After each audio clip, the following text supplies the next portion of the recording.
Hey. Jerome! Jerome's in the house. Watch your mouth. Watch your mouth now. I be watching it. I be watching it. Oh man, you took it back. You took it back. I Always. love it. That'll forever be the greeting for you. Okay. Okay. That's hey, tis the season to be jolly. You know what I'm saying? That's the season's greetings. I love it. I It's so love it. good. How are you? I'm doing great. I'm in good spirits. It seems like you are as well, Darrien. I am. I'm feeling so good today. I feel blessed, Mm-hmm. blissful. It feels Yeah, good to feel good. it does. Oh, It yeah. does. What would you say would be different about today than yesterday? What's even different today?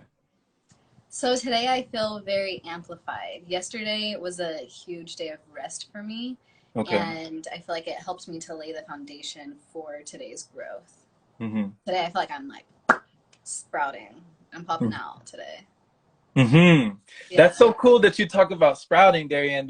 I recently watched this video, and this video was talking about celebrating your small wins, and they called it sprouts. Aww. Your sprouts, like when you're in the garden and you're watering seeds, and you don't see the harvest just yet, but you're reaping, you're sowing, you're sowing in the seeds in the garden, and then when you get that little sprout, when you see that little sprout pop out, that's a cause for celebration, you know. Yes, it's so special. I love the sprouts. Those are my favorite, honestly. On all of my plants, I'm always looking for the new growth, and I love to feel the new growth. It just feels like so pure and soft, and the closest feeling to just the essence of such innocent life, Hmm. new life. Yeah, you've also been doing something unique, which is like task analyzing, but Yeah. in almost like a gamifying way. It's like putting percentages on your task. Where did you come up with that? So I came up with that last week actually because I was just thinking about how my goals were really starting to feel like homework, and I'm like I was feeling like I was dreading them. I didn't feel like I was doing wanted to do them, even though I was the one that told myself to do them. So I know my higher self knows that this will be beneficial for me. Hmm. And I was just thinking about how the school of life is so many different phases and chapters. I feel like every day it's a new chapter of this school book, and there's so many things that we've learned and graduated from before, but also I'm feeling things resurfacing and testing. It's now testing my faith or my awareness on challenges or skills that I've overcome. Hmm. Hmm. Wow. So testing your faith and your awareness, what do you feel has been one of the greatest tests when it comes to your faith and awareness? Like something that really challenged you? Ooh, I feel like, oh, Jerome, you asked the good questions. We're just getting right into it. I feel like, honestly,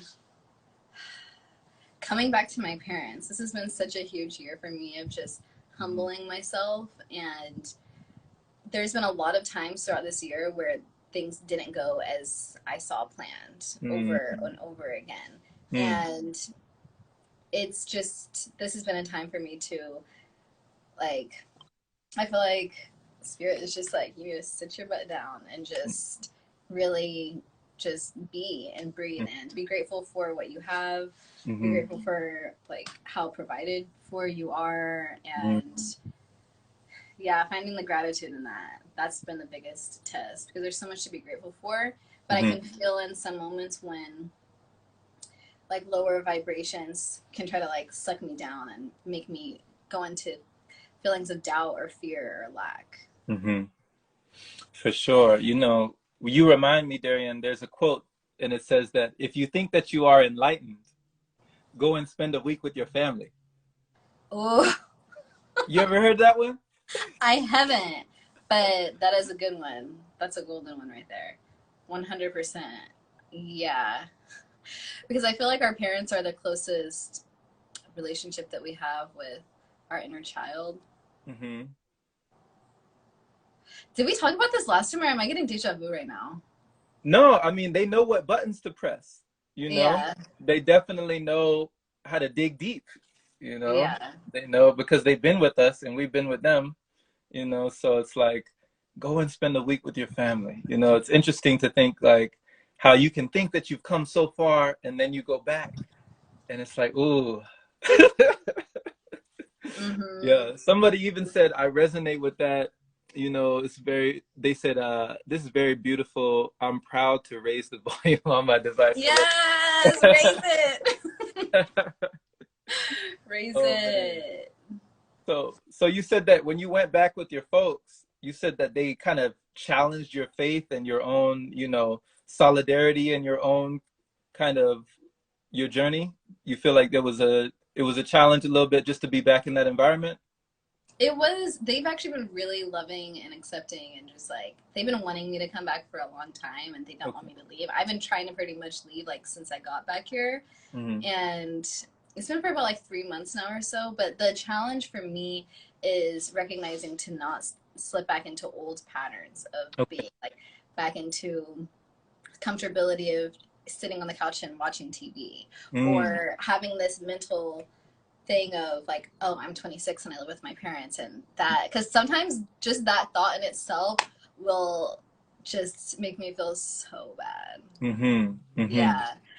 So it's been a growing, I feel like I'm almost there of fully accepting where I am to even be able to talk about it Hmm. on here, so Yeah. yeah. No, thank you for talking about this because it's really relatable, you know, and Yeah. it's like that sense of also productivity when you were talking about putting percentages on the things that you do and getting an A at the end of the week, like you're tasking yourself with your own homework, you know.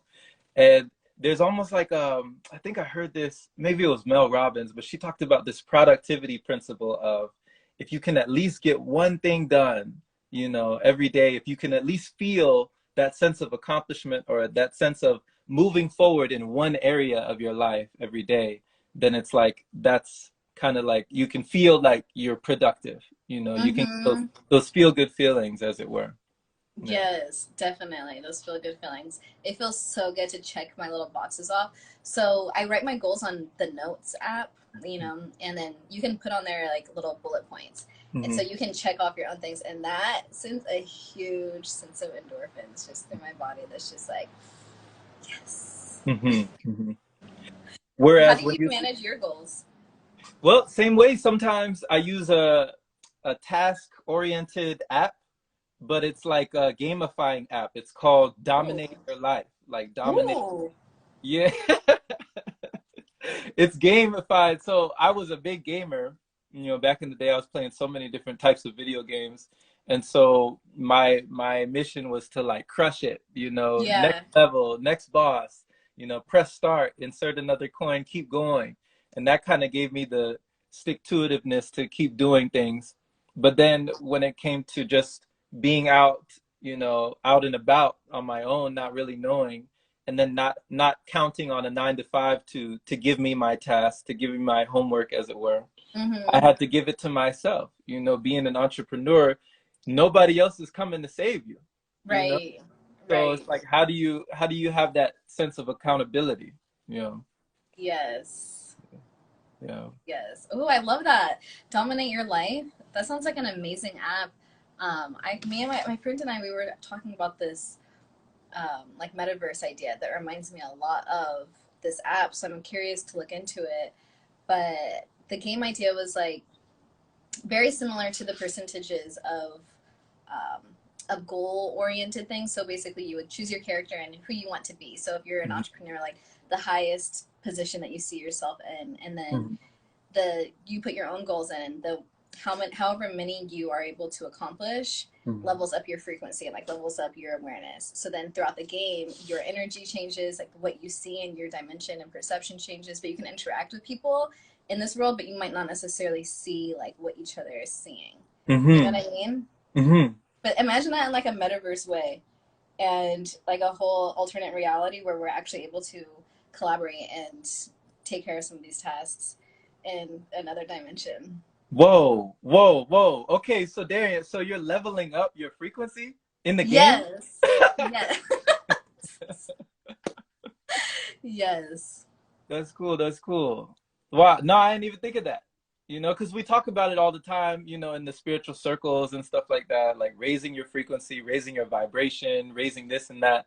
But to have it in a gamified form, that's interesting. I'm gonna check this app out and maybe there'll be like a future collaboration brewing. For sure. For sure. When you said that you're in the school of life and it comes to like being in different chapters, what would you call this chapter? Hmm. Hmm.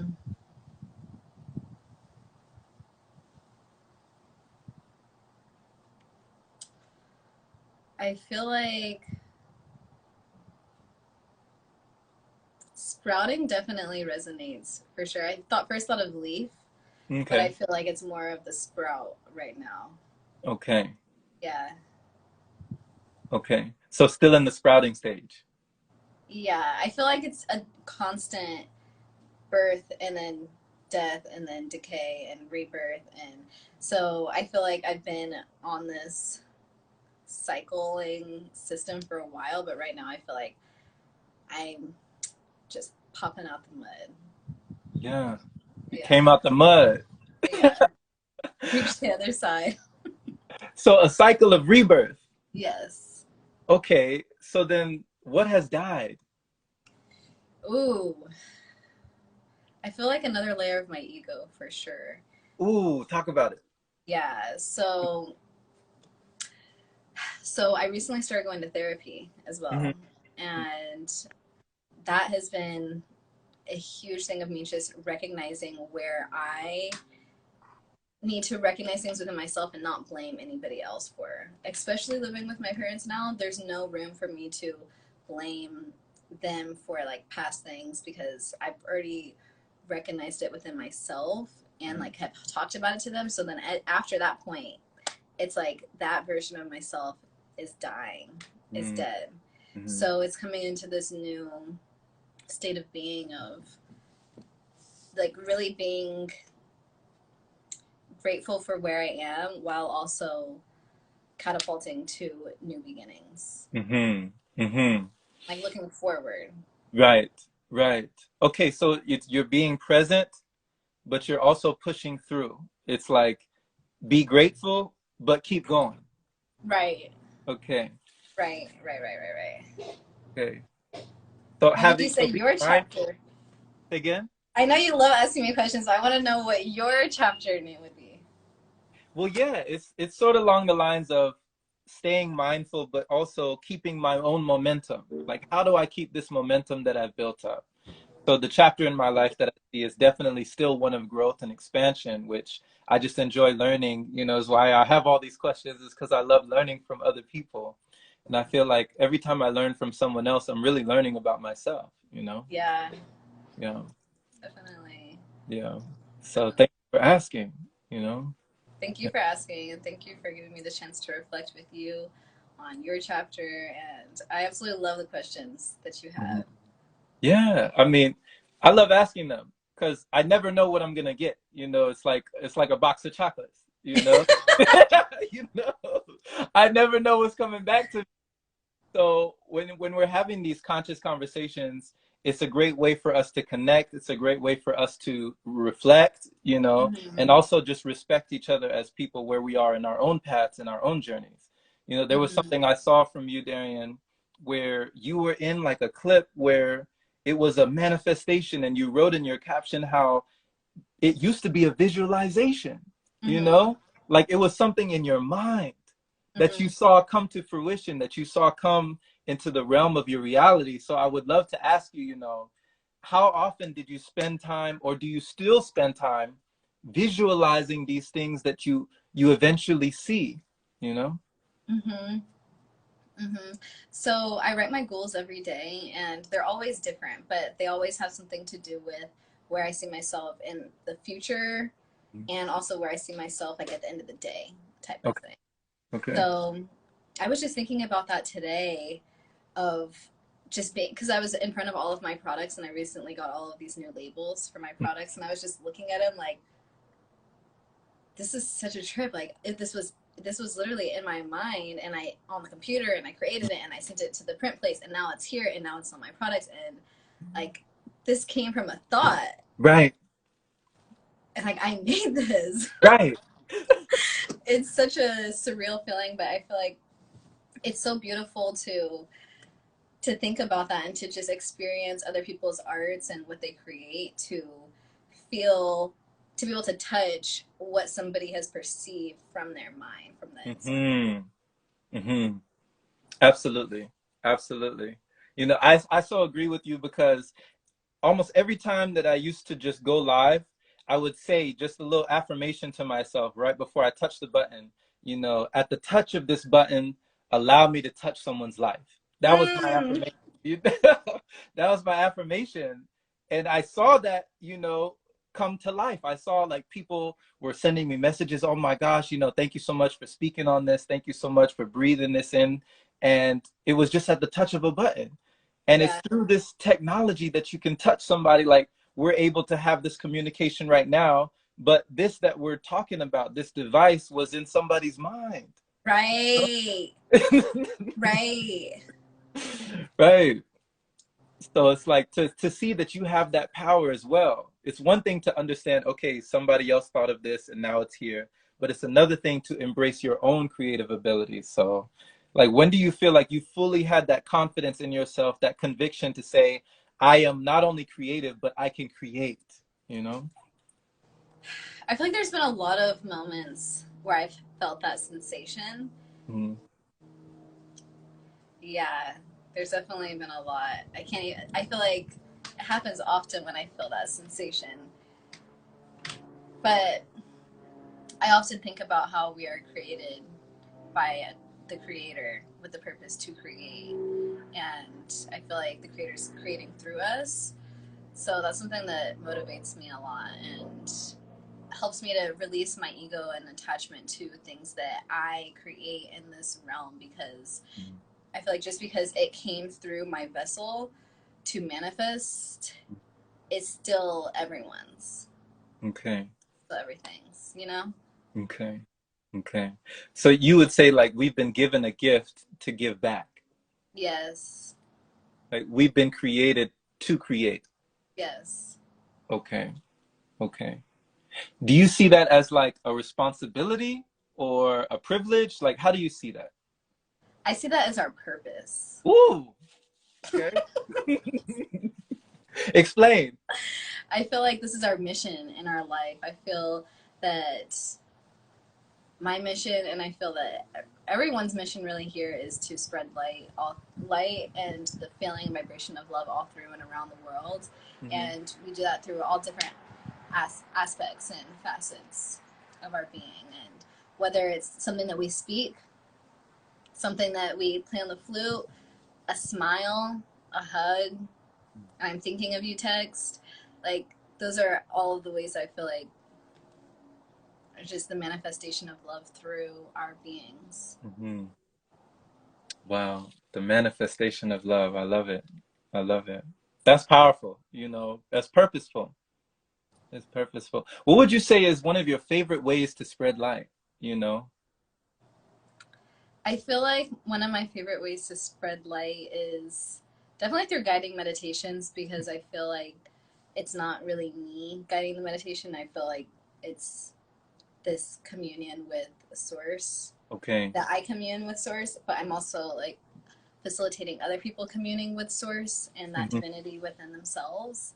Okay. And in that sensation, I feel so connected Hmm. and close and powerful. Like it's such a powerful fusion with everything. Hmm. And I also love hugs. That's a big way I like to spread love. Yeah. Yeah. We experienced that firsthand, you We know? did! We have. Yes. For Aww. sure. It's a lot of energy. A lot of energy. It is. Fiery energy, fiery. Yeah. Yeah. Oh man. You know, something came to my mind when you talked about guiding meditations and how you feel so fulfilled when you do that, and that's one of your favorite ways to spread love. And you know, it makes me want to know like, was there ever a time when you either before like or after you've guided a meditation where maybe somebody from the crowd or the audience came up to you and they told you something, or they just expressed to you in a way like they couldn't have even imagined what you did for them? Like, what was there ever a moment where you received a reaction from your practice that made you feel like, wow, this is my purpose, you know? Yeah, yeah. So I feel like it's hit me the most from my pre-recorded meditations when I'm least expecting it. That's when it hits me the most, when somebody sends me a comment saying, I just did this meditation and I've been struggling with like depression for a long time or some chronic pain, and this is the only thing that's been able to help me relax, and this is really helpful, like keep doing this, like please never stop doing this. Mm-hmm. Or so that, and that usually always comes at a time when I feel like I need it. Like that extra boost is so powerful for me. Mm-hmm. But a comment that somebody said to me recently was that after my meditation, it was the first time that they felt like they were able to feel their skin breathing. Mm. Hmm. I loved that one. I loved that one. How did that hit you when you heard that? It's like, oh, yes. I felt so grateful that I was able to assist them within feeling themselves in such a sensational way. It's because we live within our skin, but I feel like it's something that we so often forget how to feel through. Right. So to tap somebody back into that sensation, I was just like, this is what it's all about. Like, Right. Right. You're yeah. such a service. You're serving people, you're helping people tap back into their own sensations, you know? It's sensational. It's like, especially when we have this stigma about around being sensitive, you know? Right, right. Ooh, yes. Hmm. It's important, you know? It is very important. It's Yeah, like to you're be showing able to people, feel. yeah, go ahead. Go ahead, go ahead. No, I was just saying, like, you're showing people it's okay. It's okay to feel your skin. It's okay to feel your body. It's okay to feel your feelings. You know? Mm-hmm. Mm-hmm.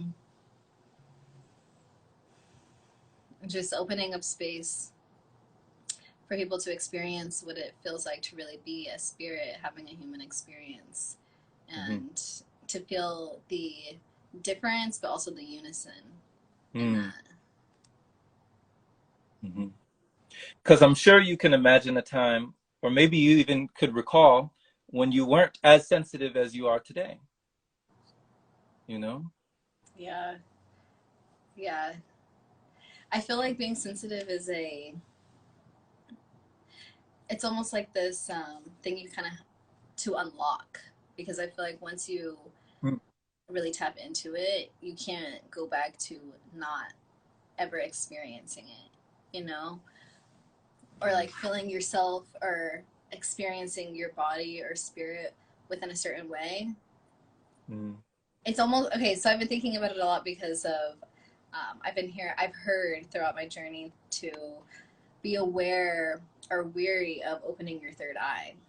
Ooh, okay. Mm-hmm, mm-hmm. And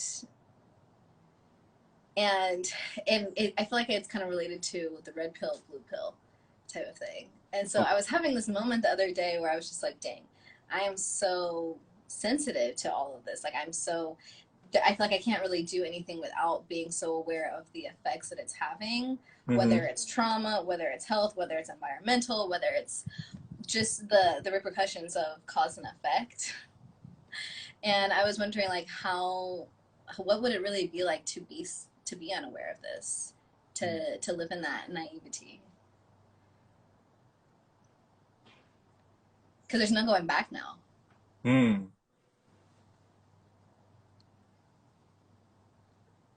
What do you think about that? So what does it feel like to be in this awareness? What does it feel like to be in this awareness? Like when you say naivete, like what do you mean exactly? Like to still be under social constructed conditioning to still be so rooted within Hmm. what you've been taught from externally rather than what you've really tuned into intuitively and Okay. within the connections. Okay. Because for the longest time, when it comes to, societal programming and the such, it was all subconscious for me. I was not aware, you Right, know. I wasn't right. aware of any of it. I wasn't aware of, speaking of when you talked about how people were coming up to you who had bouts of depression and how they were feeling down and all sorts of mood swings and different things.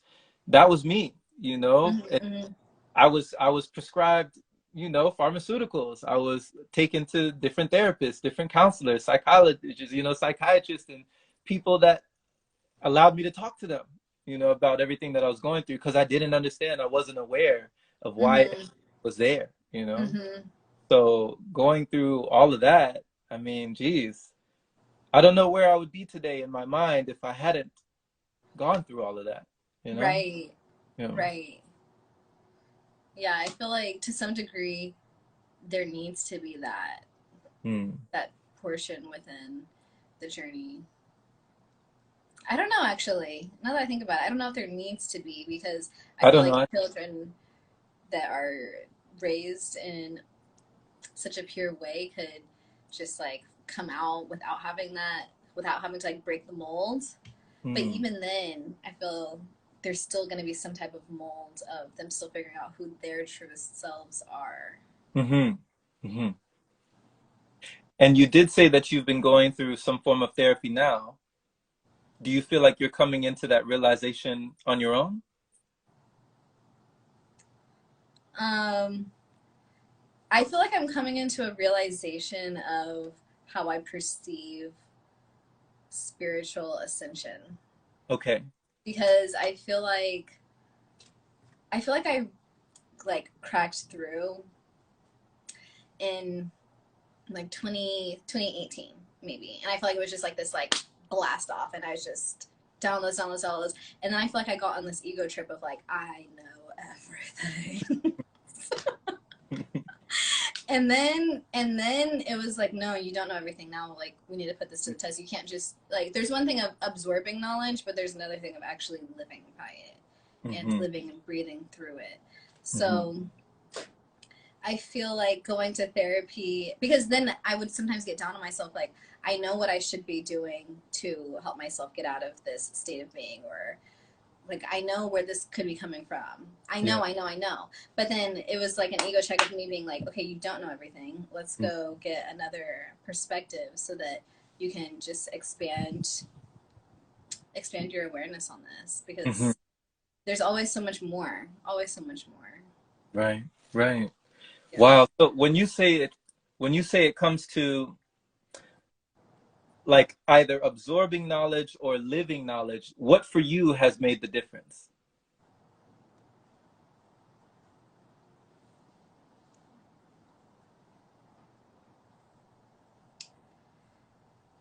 I feel like it's been a gradual process of embodying Hmm. where I feel like at the beginning of my journey I could see how I was doing things because I feel like that's what I should be doing as a Okay. spiritual person, Hmm. whereas it felt more like rigid, Hmm. whereas now I feel like I just allow myself to do things that I feel that it feel where it feels good with Yeah. knowing the awareness but also doing how I feel, because I used to be like, I'm never going to watch TV, I'm never going to watch Netflix, I'm just going to read, listen to podcasts, listen to music. But there's also part of me that receives so much joy and relaxation from putting a good show on. Hmm. So I feel like it's all about finding the balance and what truly aligns and feels right, rather than just like doing whatever I think somebody else should be thinking that I should be doing. Okay. Okay. That's powerful. That's powerful. Okay. So when you say like that there used to be things surrounding the things that you thought you wanted to give up. Like, so you thought, okay, I have to give up Netflix, I have to give up watching TV, give up this time that I take for myself. But then eventually you're saying you evolved to the point where you gave up the guilt Surround. Yes, yes. Gave up the guilt, which also came along with releasing judgment. Okay. Releasing judgment of myself, releasing judgment of others that Mhm. may watch TV. So, yeah. But even though I'm at this awareness, I feel like I don't know what the next level is, but I'm shooting for it. Hmm.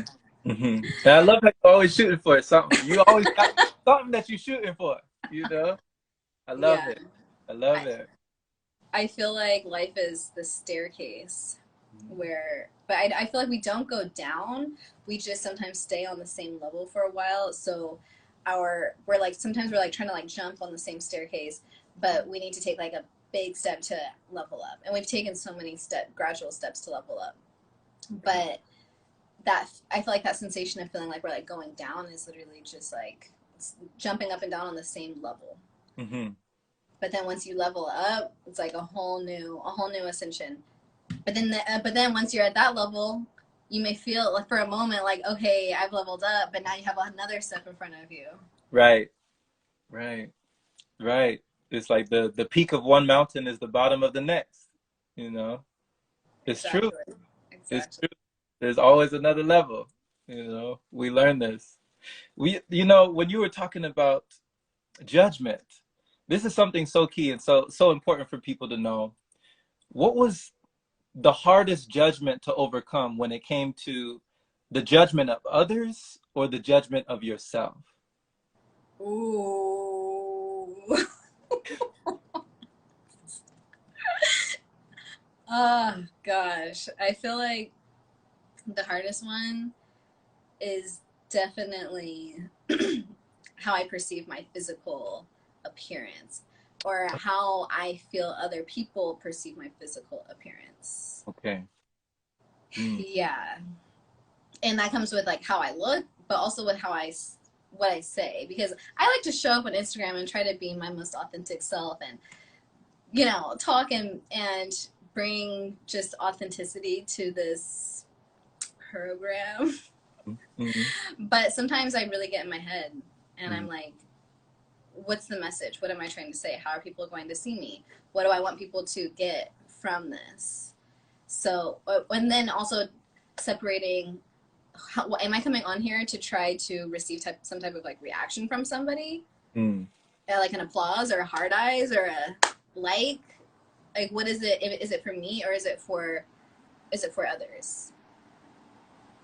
And something I've been challenging myself to do is to show up on here when I have an idea and want to talk about something, no matter what I look like. Because sometimes I'll be like, oh, I want to share this, or like, oh no, I don't, I don't feel like I look like. So I'm working on that. That's been a big one. Mm-hmm. Mm-hmm. And how has that changed things? What have you gained or what have you changed as a result of you just showing up regardless? I feel like I've gained real friends on Instagram. A lot of my close friends, I feel like I have a closer relationship with them because of Instagram, and more of a constant communication and conversations within the DMs. It's a little different side of the scales, huh? We be getting deep in the DMs. Okay. Okay. Did that surprise you? Kind of, yeah. What surprised me is the fact that so many people have a fear of showing up on Instagram because Mm. of how other people judge them. But I'm like, I want to when I see my friends not posting, I'm like, can you post something? Because like I'm trying to see your face. I'm trying to hang out with you on the internet. Like this is why we're following each other, right? Like, what are you doing today? What are you thinking about?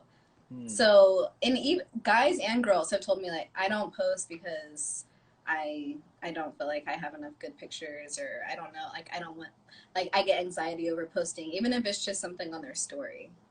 Mm. So that's what I was really surprised about. So I try to do it more to be like the example.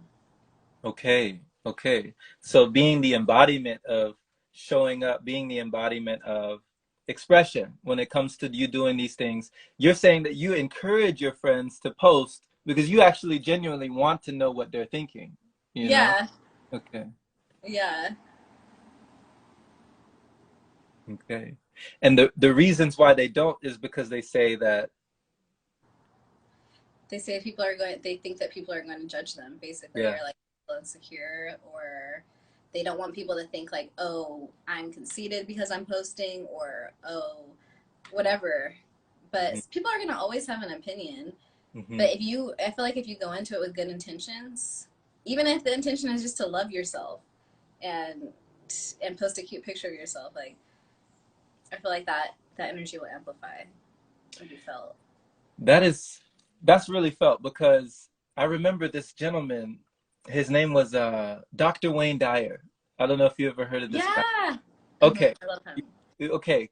And Dr. Wayne Dyer, he said this quote, he was like, you know, whenever you allow yourself to, you know, not do something or to be swayed by someone else's judgment or someone else's opinion or someone else's criticism, what you're essentially saying is what you think about me is more important than what I think about myself.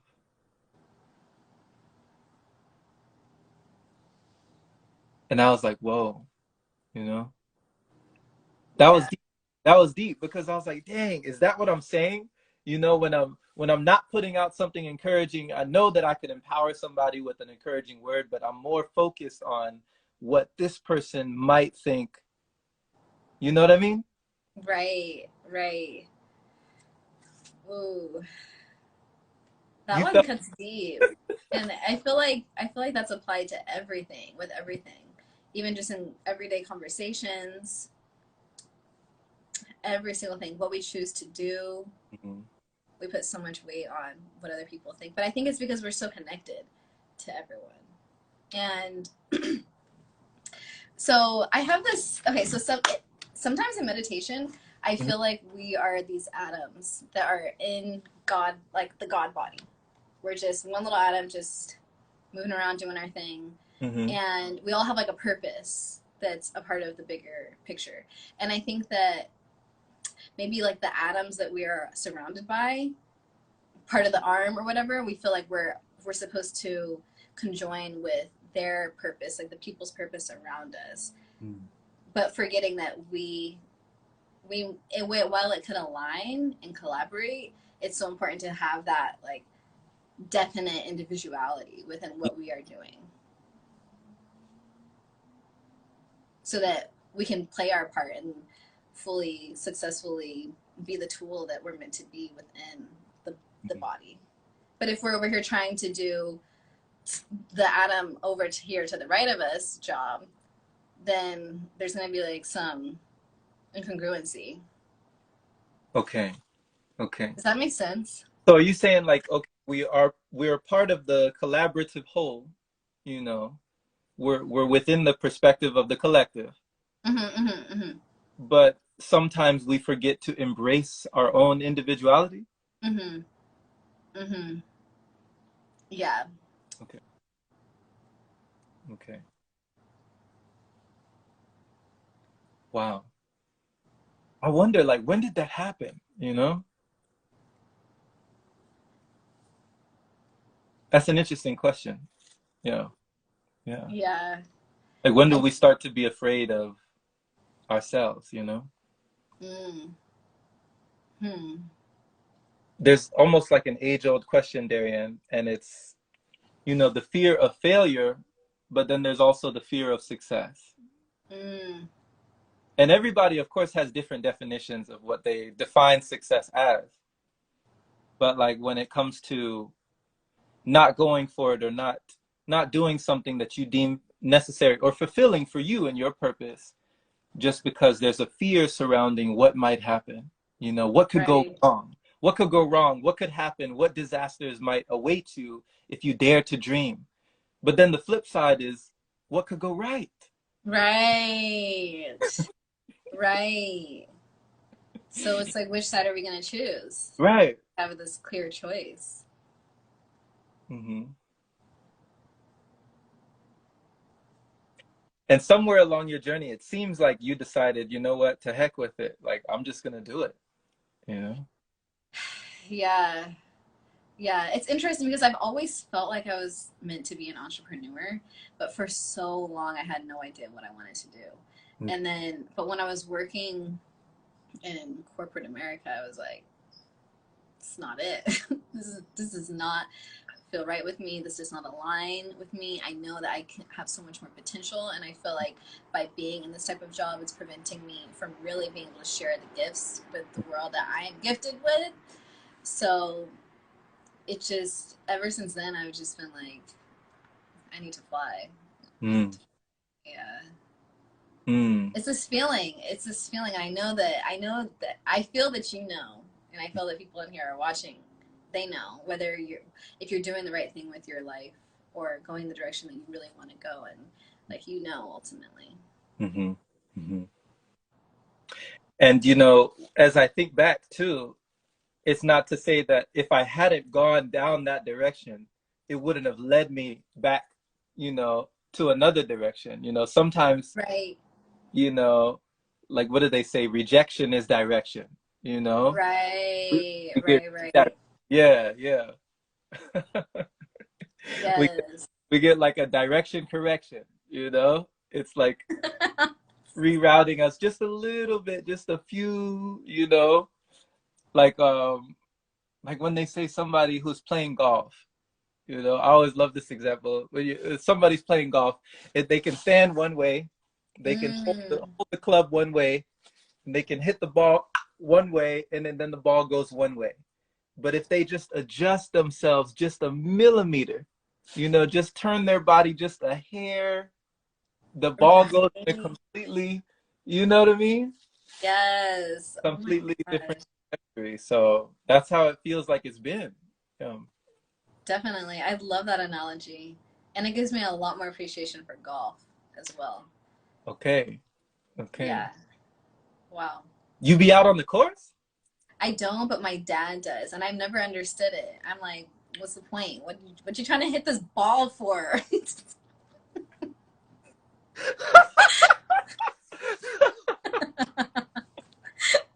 What was his reason that he gave you? He's like, it's just relaxing, you know. It's you're like out in nature. That's another thing I really don't. Well, I'm growing my appreciation for golf, but I feel like it takes a lot of true nature away and kind of Mm, like covers it with this fake nature. But true. I mean, at least still outside. Mhm. Do you do you get your competitive nature from your father? Yes. But I wouldn't say that I'm competitive. No? No, I wouldn't say.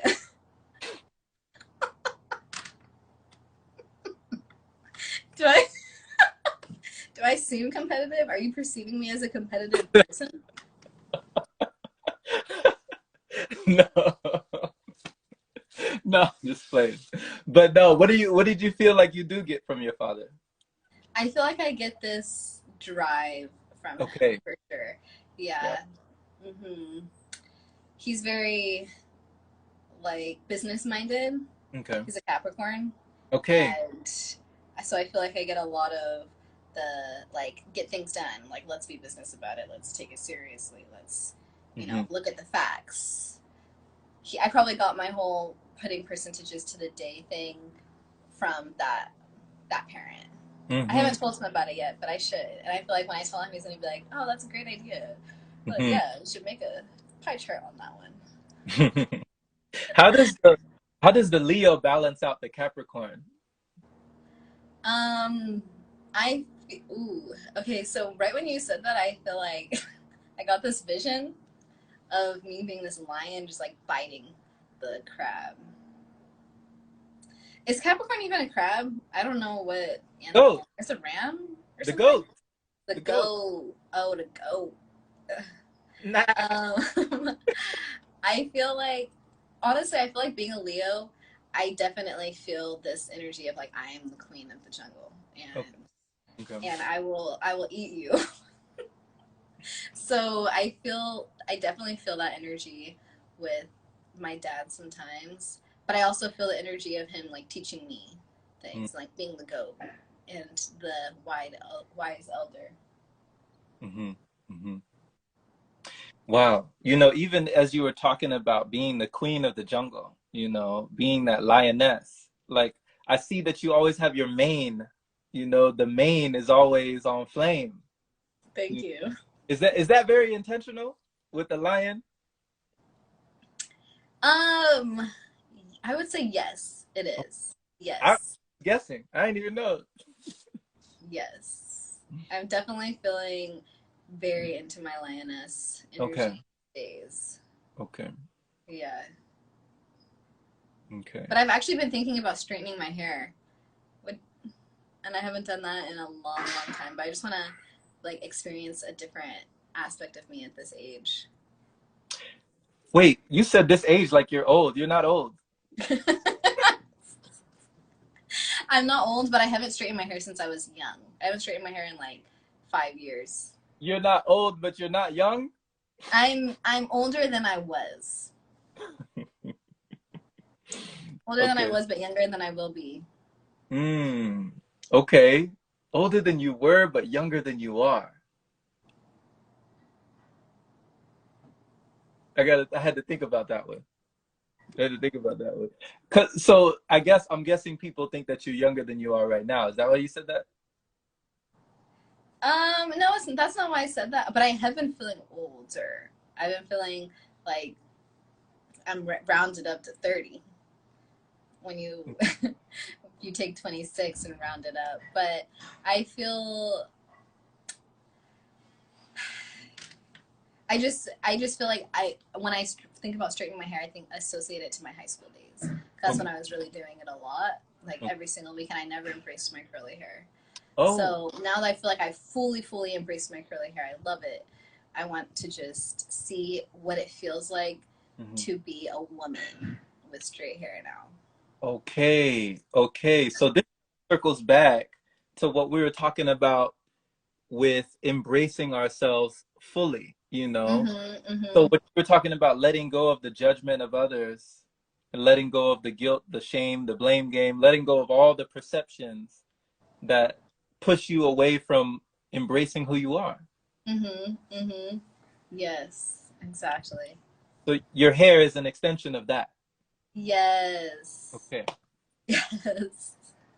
Absolutely. My sister must be watching our live and she said, "You're 27." I'm not 27. You're tripping, sister girl. 1996, honey. But she did have me going for a second, like, wait, am I 27? Oh man, it's all out. You heard it here. Look at this. You know, you talked a lot as well, Darrien, about ego. And I just wrote an article on this because I'm fascinated with it. Like, what is it really? Like, why do we have it? Can we exist without it? How would you define it? I would define it as this energy that is attached to our human flesh physical body. Okay.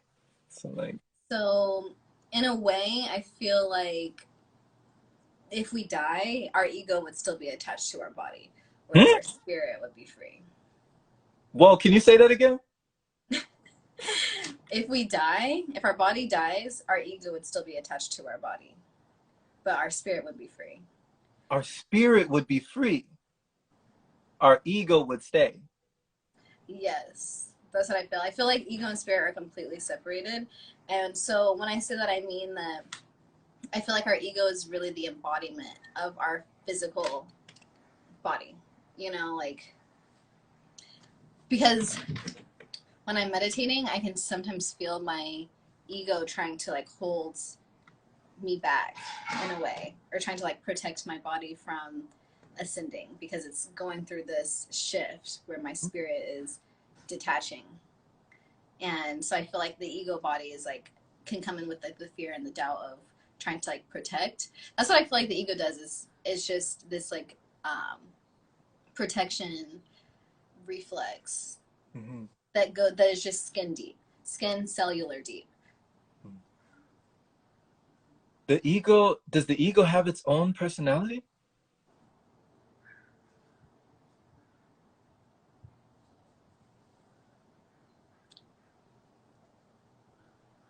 I feel like it does. Hmm. I feel like it does. So the Yeah. ego, like it has an attitude sometimes. It gets sassy with you. Oh yeah. Yeah. Oh yeah. The ego can be very hard-headed, you Mm, know, very stubborn. dense. Wow. And how do you tell the difference, between something that is you, your spirit, or your soul, or your beingness, between that and the ego? How do you tell the difference?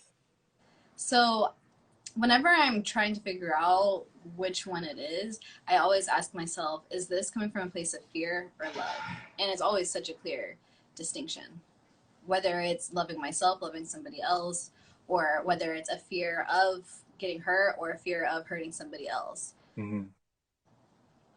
And that just goes down to ego and spirit, I feel. Yeah. Okay. Clear cut distinction. Okay. Yeah. I Is feel like this it can be so simple sometimes. mm, okay? So just asking the question, like, is this coming from fear or is it coming from love? Okay, it's fear. Okay, it's ego. Mm-hmm. That's it. Mm-hmm. Yeah, because what is there really to fear Mm, when you think about it? And I feel like a lot of times people fear things that make them feel unsafe, whether mm, that's losing their job, being homeless, not having food or water. Like I feel like that's where a lot of deep-rooted fear comes from. mm, Or what's attached to that is how other people would perceive their level of success or well-being. mm-hmm.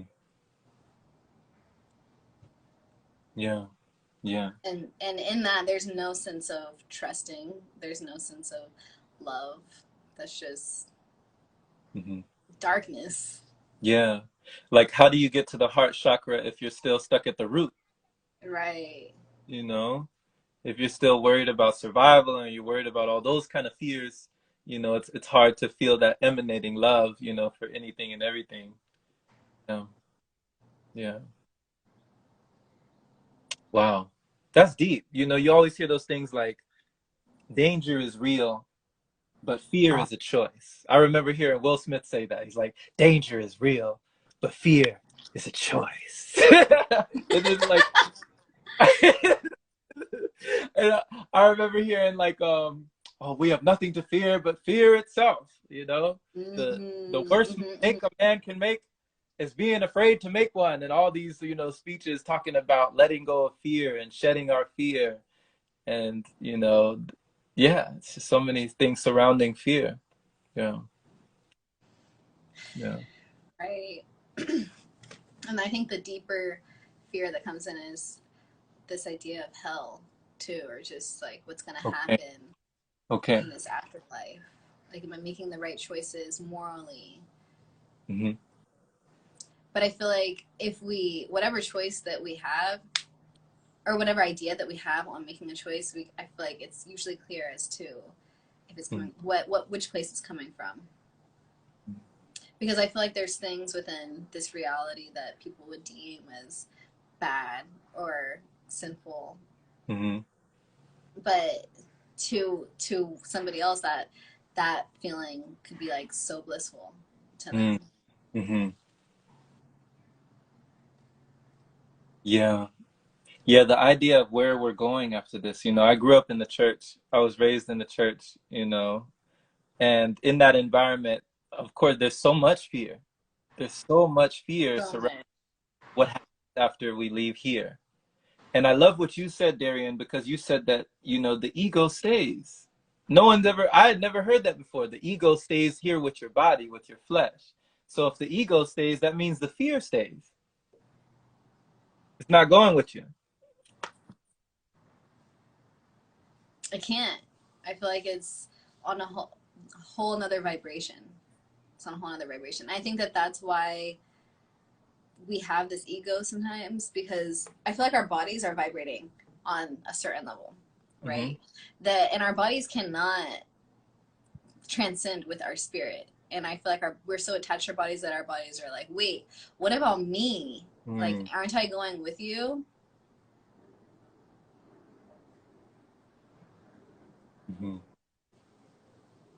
But the spirit, like being on that, it's just a completely different frequency to be on, Okay. you know? And so when it comes to like heaven and hell, I feel that those are frequencies that also exist within this reality that we experience, that we can experience like within our bodies through sickness, through Hmm. ill, through dis-ease within the mind, but we can also experience realms of heaven. That's what I was just about to ask Yeah. you. You know, like, do you feel like you've experienced those heavenly realms through your meditations? 100%. Hmm.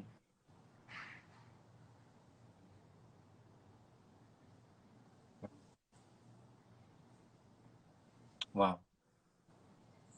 Yeah, you really got me thinking when it comes to fear, because when you think of like, okay, a child, a child is born, you know, a baby comes into being.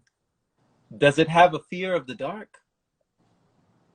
When it spent 9 months in darkness, you know, Right. does it come out having a fear of the dark? Or is it when it gets older, maybe 3, 4, 5 years old, and it's been sleeping with a nightlight on, and then somebody turns off the nightlight and now it's scared? Where did that fear come from? You know? Yeah, I feel like it's definitely taught. So 100. fear is taught. Fear, we learn it. We for sure learn fear. Yeah. Yeah.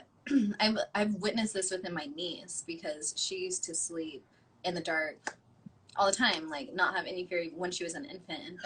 And then all of a sudden there's just been this like thing in her, this now she's afraid to walk down the hall by herself.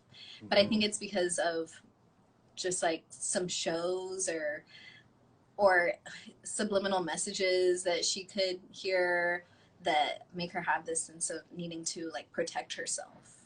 Hmm. Okay. So no one is born with fear. Yeah. Fear is something that it comes into your consciousness. Mhm. Mhm. Mhm. Yeah. And yeah. And I think that going back to what we were talking about earlier, like if a child were to be raised in the most righteous way that their parents have the ability to do, I feel like even then they could still experience something to do with fear, whether it's even if it's their parents saying like don't dip down into dark frequencies, Mhm. even something like that could instill a sense of fear. Mhm. Do you think that fear is necessary to experience love? Oof. Necessary? Is fear necessary to experience love? I don't think so. My heart says no. My heart says no. It doesn't have to be like that. Yeah. Yeah. But my mind wants to rationalize and think logically, but my heart says no. I love that. If your heart says that, then I feel that that's truth right there. Yeah. Because, you know, during your meditations, Darrien, when you have those powerful, profound meditations and you feel your egos trying to hold you down or trying to keep you in that, you know, container, it's like, no, don't go too far, you know? Mm-hmm, Like mm-hmm. you're slipping away with your spirit or something and your ego wants to hold you back. Do you feel like there's a point where you can eradicate that? Or will that, or if is having a vessel or having this flesh, you know, this body is part of that contract that we have to be tied to that? Or can we transcend it? That's what I'm asking. Hmm. Hmm. Oh, I feel like I kind of feel like we can only truly transcend it when we are not within our bodies. Like, Ooh. and yeah, so I feel like we can experience not being in our bodies while being in our bodies, but I feel like we can't fully experience like pure 100%, 1000% bliss while we're still while our spirit and ego are like still attached to this body because I feel like there's some type of like connection we need to have to be able to communicate with other people, to be Okay. able to like recognize those, to be able to recognize all of the frequencies, to be able to maneuver through them and reflect them Okay. to transmute. So is that kind of like an earthly tether? Yeah, Mm-hmm. Mm-hmm. yeah. Because earlier, there you talked about sometimes I want to just fly or like go and fly, right? And I don't know if you've ever seen this show. I love this show, Darrien. It's called Avatar: The Last Airbender. You ever seen this show? Yes, and I just found out today that they're having a whole new series for it. Oh snap! Yeah, You putting me on something. I didn't even know they had a new series. I know. I was like, wait, what? I'm so excited for that. I love Avatar. Hmm. Hmm. And there was one of the characters, one of my favorite characters on Avatar, and it was in the second season with Korra, the Legend of Korra. Uh huh. Uh huh. And the character's name was Zahir, and he was an airbender named Zahir, and he was just like a legendary airbender. He had shaven his head, and he was very devoted and committed. One thing that I love about villains is like, even if they're in the wrong, like their conviction is so complete that they think what they're doing is righteous. And it makes them that much more dangerous because they've convinced themselves that what they're doing, you know what I mean? Is Right. cause. So he had a doctrine that he adhered to, being an air, where he was able to use air actually to, to suffocate the life out of others. And one of the doctrines he used was let go of your earthly tether and become wind. And Mm. when he let go of the last vestiges of his, I guess, his earthly tether here in this realm, like when he let go of the last thing that he loved or cared for, in that moment, ironically, he released all fear and he stepped off of a cliff. And do you know what happened? I can't remember. Is this the guy that could shoot like air out of his forehead? No, no, no. He flew. He started flying. It was one of the later seasons, but he started to fly. Like he was the only character that flew. Ooh, Yeah. And that's I what gotta rewatch it. he called But it, let go of your earthly tether and becoming wind. That's what he said. mm, Yeah, I'll say that's good. it. That's really good. Yeah. What is your I love yourself saying? She's saying some good stuff in here. It looks like. Oh, I love yourself. Yeah. They've been dropping so many gems. Mm-hmm. Yeah, that's I think that's David. Let's see. We got Kimmy in here too. A whole bunch of folks in here. Yeah, that's David Lee Garrett. I love yourself. Did they ask you a question? Oh, they asked you, have you explored astral projecting? Have you explored that astral projecting? That was what the character did too. The same character in the show they were astral. Oh, really? Mm-hmm. Um, I feel like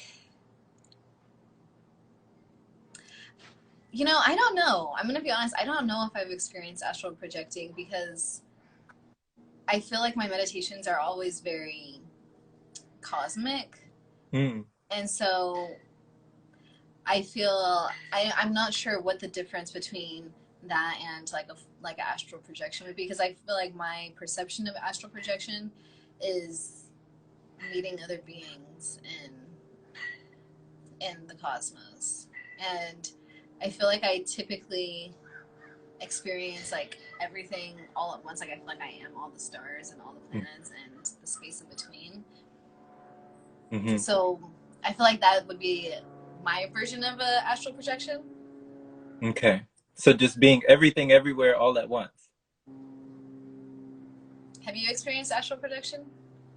I think I had when I was younger. Good, In good. my younger days, yeah. Uh there was a moment where I felt like I was in one of my friends' rooms and I woke up and I felt like it was almost like the Matrix. Like I saw like traces of my hand, like, and I walked across the room, and then looked back over, and I thought I saw myself still there sleeping. Like I don't know what happened. Mm. I think it was a long time ago. I don't know if I ever wrote it down, but it felt like a dream, but it felt like a dream within a dream, almost like a double dream. If you've ever Yeah. seen Oh Doug, yeah. sometimes Doug would wake up twice. He'd be like, double dream. Uh-huh. Uh-huh. So that's Yeah. what it felt like. So maybe that was me astral projecting and just didn't know it, you know? Right. Yeah. Right. That's interesting. I think that everybody's experiences of astral projection are different. Hmm. Yeah, that's what it seems like. Yeah. Mm-hmm. Brooke says it feels like flying. Yeah. So Mm-hmm. I guess she's astral projecting. I love that. Yeah. She's a practitioner of it. When you create a string, don't let go of the string. Okay. Don't speak to anything outside your body. See, explore it, feel the energy. That's another fear. I guess people have things that, they might fear things in the astral realm or the spiritual realm that we don't really understand. But should we be afraid of those things? That's been a question I've asked myself, you know? Yeah. Yeah. What answers have you gotten when you ask yourself? Well, there's always a fear of the unknown, the fear of things that we don't understand. And that's where a lot of fear, I think, comes from for people. But what if we could reframe that, you know, reframe the fear of what we don't understand to say, like, okay, maybe it's just operating at another realm of existence. Mm-hmm. And because I'm not operating at that realm of existence, I place something on it that makes me fearful of it, but I don't have to place that on it, you know? Right. Right. Right. Hmm. So, Yeah. yeah. Interesting. What if those things or beings that we feel like can come to us in other dimensions or that we have fear of are just different versions of ourselves in a different frequency, but we are not at that frequency to be able to see that it's our reflection of ourselves because we're at a lower frequency and our higher selves are trying to like pull us up. Okay. Okay. I love this. I love this. See, I knew it, Darrien. I knew you always come with the song. So there was one time, Darrien, I was at one of my friend's house, right? And she was telling me that early in the morning that there was I don't know if I think it might have been in her dream or something happened. Yeah, she had a dream, but she was just coming out of the dream state. But there through a window in her front door, there was a lady, a woman. She was dark skinned. She had dreads, and she asked her, "What are your intentions with this man? Like, what intentions do you have with him?" She was asking her what she planned on doing with me, and so she said that that was one of my spirit guides. Now I had never seen my spirit guide, but she said she talked to my spirit guide, and my spirit guide was asking her like, "Do you have intentions with him? Like, speak your intentions. Like come correct. Show respect." And Wow. and so she told me like, "No, no, she's it's all good. Like we're just friends, right?" And so the spirit guide left. The lady left, but I'd never seen her. But that's what she said, clear as Interesting. day. You know.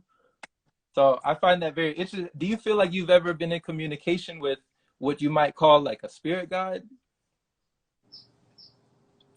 I don't. I feel like I just have communication with source. Just I Okay. feel like there's different like ways that we can experience the Mhm. voice of source, but when I communicate with like the ethers, I feel like it's just like one being line of energy rather Mhm. than like ancestors or angels. Okay. Okay. Yeah. So just source. Yeah. So- And source, of course, that's what you're channeling through when you're doing like your meditations. Mm-hmm. Hmm. That's how you get like those sensations and raise those vibrations. Right. Okay. Right. All source energy. Okay. All source energy. Wow. Wow. Yeah. That's powerful. There's so much love in here right now. I can feel it. Me too. Me too. Yo, there's so much love in here. I appreciate you just taking the time, well, just making the time. You know, we create the time. Thank you for creating the time to be available, to show up. They say availability is the best ability, you know, that we have. And just thank you not only for showing up for yourself, but showing up for somebody else who might have needed a message. Because I know that people needed to hear the words that you shared today. So thank you. Mm-hmm. Mm. Thank you so much, Jerome. Thank you for inviting me to come and speak with you. And I always love our conversations. And I'm so happy that we know each other. And it's so beautiful that we had such what feels almost like a brief interaction within this reality, but such a powerful and purposeful one. And so I feel that the purpose of our connection is like to really be here right now and to talk and speak and share. And I'm just so grateful for this Yeah. reflection space. Yeah, likewise. You taught me a lot. You know, I learned about ego, learned about fear, learned about things that, you know, we can set aside. You know, the guilt that we have against pleasure, against, you know, being comfortable, or, you know, the difference between being comfortable and being complacent, you know, the difference between being grateful but keep going, you know. Yes. So thank you for sharing the difference. Thank you for illustrating that and just being the embodiment of love that you always are. Mm. I fully receive that. Thank you. Thank you. Thank you for reflecting this moment and this love. And I'm hugging you right now. Darrien, like if there's anybody here that they're seeing you for the very first time, they don't really know about you. Would you like to let people know before you go any services that you have, or any meditations you provide, or anything that you would allow somebody to receive? Yes, yes. Thank you for asking. So, my name is Darrien, Darrien Divinity on Instagram. I'm sure you can tap me up right here. But I guide marijuana meditations and I promote conscious cannabis consumption. So, I guide an intuitive based meditation after consciously consuming cannabis. And then I also have products where I offer other herbal smokes and herbal leaves that you can combine with your ganja. And yeah, you can. I do weekly meditations. I usually do them on Monday. I usually do Monday marijuana meditations, but I just finished a series last month, so I'm taking this week for a break. But go ahead to those Monday marijuana meditations. I have some on YouTube, Spotify, on my website. So I would love to stay connected with you all. If you want to be friends, DM me. We can be friends. This is like a party right here. Slide in the Doesn't it? DMs, but come correct. Told you I like to get deep in the DMs. Oh yes, yes. We've been, that's even what I titled it. I was like, what should I title this? I was like, diving deep with Darrien. There we go. We're I gonna be love that too. I love that because it's like diving deep. You mm-hmm. know, Mm-hmm. it's great. Yeah. Yeah. Well, much love to you. Much Much love. love to you. Thank you. Enjoy the rest of your Monday. Big blessings onto your week. Well, take care. Take care. All right. All right. Take care, y'all. Much love. Thank y'all for joining. We feel it all. We feel it all. Appreciate you. Much gratitude.